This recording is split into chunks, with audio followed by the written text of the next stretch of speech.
Arlind Sejdini, kryetari i sapo emëruar i degës së Bashkimit Demokratik për Integrim në Kërçov, është një emër i njohur dhe i respektuar si në jetën publike e politike, ashtu edhe në fushën e mjekësisë. Me formim profesional të lartë dhe përvojë shumëvjeçare në shërbim të qytetarëve, ai përfaqëson një profil të ndërthurur mes përgjegjësisë politike dhe përkushtimit human. Shkollën fillore dhe të mesme, Arlind Sejdini i ka përfunduar në Kërçov, ndërsa studimet universitare i ka ndjekur në Fakultetin e Mjekësisë në Shkup, ku diplomua në vitin 2009.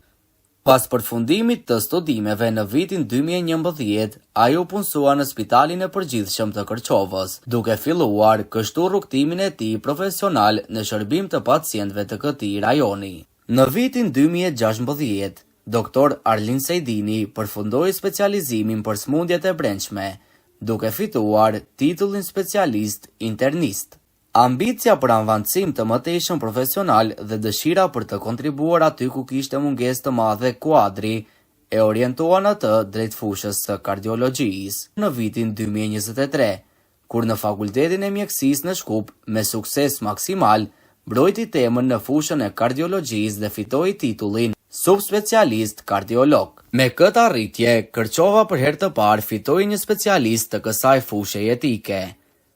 Doktor Arlind Sejdini është sot i vetmi mjek në Kërçov që mban titullin subspecialist kardiolog dhe njëkohësisht i vetmi kardiolog që punon në Spitalin e Kërçovës, duke u kujdesur kështu për pacientët që vuajnë nga smundjet kardiovaskulare.